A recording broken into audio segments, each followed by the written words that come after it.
En la Biblia hay historias que trascienden el tiempo, pero pocas son tan impactantes como la de Jonás, el profeta que trató de huir del llamado de Dios y terminó en el vientre de un gran pez. Para muchos es solo un relato infantil, pero detrás de esta aventura hay contexto histórico real, conflictos geopolíticos, posibles explicaciones científicas, profunda teología y un poderoso mensaje para nuestra vida hoy. Hoy vamos a explorar qué estaba pasando realmente en los días de Jonás.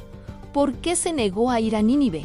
¿Qué animal pudo tragarse a un hombre y devolverlo vivo? ¿Y por qué Dios anunció un juicio, pero luego perdonó? Prepárate para descubrir una historia que revela el corazón de Dios y expone el corazón humano. Para entender a Jonás, primero debemos saber quién era y cuándo vivió. Su nombre aparece por primera vez en el segundo libro de Reyes, en el capítulo 14, donde se menciona que profetizó durante el reinado de Jeroboam II. Esto sitúa su vida alrededor de los años 780 a 760 a.C. En esa época, Israel vivía una aparente prosperidad económica, una especie de era dorada. Pero bajo esa fachada, la nación estaba espiritualmente corrompida. Y en el horizonte, un poder oscuro crecía sin piedad en Asiria, cuya temida capital era Nínive. Los asirios eran conocidos por su brutalidad y sus tácticas de terror. Jonás vivió en un tiempo en que Israel temía a Asiria, porque sabían que, tarde o temprano, serían conquistados. Algo que lamentablemente ocurrió décadas después, en el 722 a.C. Ahora la pregunta clave, ¿por qué Jonás no quería ir a Nínive? Desde niños nos han contado que huía porque tenía miedo, pero la Biblia revela una razón mucho más profunda. En el capítulo 4, Jonás mismo se lo dice a Dios porque sabía que eres un Dios clemente y misericordioso, que te arrepientes del mal, piensa Lubín. Jonás no huía por miedo a los asirios. Huía porque sabía que Dios los perdonaría si se arrepentían. Nínive era la capital del imperio más cruel y despiadado de su tiempo. Los asirios empalaban a sus víctimas, desollaban vivos a sus enemigos y arrasaban ciudades enteras. Para Jonás, ellos eran el mal encarnado. Él no quería que Dios perdonara a quienes un día iban a destruir a su propio pueblo, Israel. Prefirió desobedecer a Dios antes que ver a sus enemigos recibir misericordia. Su nacionalismo y su sentido de justicia lo cegaron por completo. Jonás no quería gracia, quería juicio.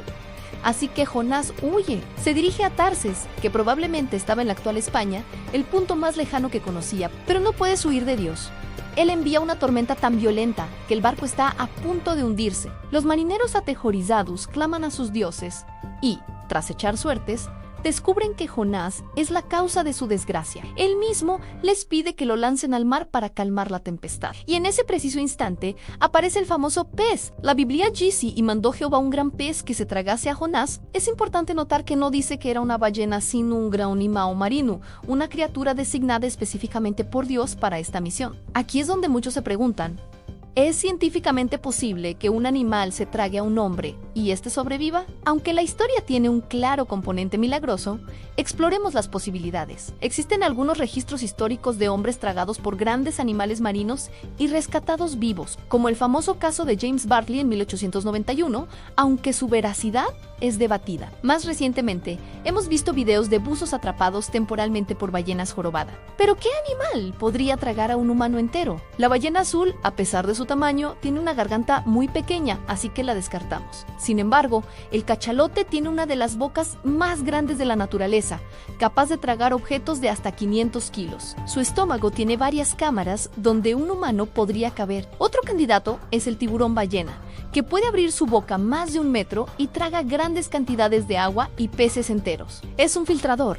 No muerde. El texto hebreo original usa la frase Dag Gadol, que significa criatura marinau enohmi, lo que podría referirse a un animal que hoy ya no conocemos. Así que, científicamente, un cachalote o un tiburón ballena son los candidatos más plausibles. Pero, ¿podría un hombre sobrevivir dentro? Humanamente, sería casi imposible por la falta de oxígeno, los gases tóxicos y la acidez del estómago. Sin embargo, la Biblia no lo presenta como un suceso natural, lo describe como un milagro directo. Mandó Jehová al pez. Y luego habló Jehová al pez. Fue un acto sobrenatural de principio a fin, una intervención divina para preservar a su profeta.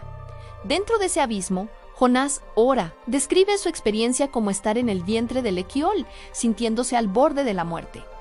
Su oración es un poema de arrepentimiento y entrega. Y después de 3 días y 3 noches, Dios ordena al pez que lo vomite en tierra firme. Es fascinante que Jesús mismo, siglos después, usaría esta experiencia como una señal profética de su propia muerte y resurrección, diciendo que así como Jonás estuvo 3 días en el vientre del gran pez, el Hijo del Hombre estaría 3 días en el corazón de la tierra. Ahora, con una segunda oportunidad, Jonás va a Nínive. Esta era una ciudad colosal, con murallas gigantescas, canales, templos y una población que podría haber superado las 120,000 personas, y Jonás predica uno de los sermones más cortos y directos de la historia, en hebreo. Son solo 5 palabras. De aquí a 40 días Nínive será destruida. El impacto fue inmediato y masivo. Todo el pueblo ayunó. Se vistieron de cilicio en señal de luto. Y el propio rey se levantó de su trono, se cubrió de ceniza y se humilló. Incluso ordenaron ayuno para los animales. Nunca en la historia antigua se había visto un avivamiento tan rápido y completo. Pero esto nos lleva a otra pregunta. Si Dios anunció la destrucción, ¿por qué luego los perdonó? ¿Acaso mintió? La respuesta es no. Este era un juicio condicional, algo muy común en las profecías bíblicas. El profeta Jeremías lo explica claramente. Sí, Dios anuncia destrucción sobre una nación y esa nación se arrepiente. Él revoca el juicio. El propósito del anuncio no era solo destruir, sino provocar arrepentimiento. Y funcionó a la perfección. Jonás sabía que esto podía pasar y por eso no quería ir. Porque el corazón de Dios siempre busca restaurar antes que destruir. La historia de Jonás nos deja lecciones increíblemente poderosas para hoy. Primero, no puedes huir del llamado de Dios tan tarde o temprano. Su propósito te alcanzará, a menudo en medio de las tormentas que tú mismo provocas. Segundo, Dios ama incluso a quienes tú consideras tus peores enemigos. Jonás predicó a una nación brutal y asesina, y Dios, en su infinita misericordia, decidió salvarla. Tercero, el arrepentimiento genuino cambia destinos. Nínive pasó de una sentencia de destrucción total al perdón absoluto, simplemente por volverse a Dios.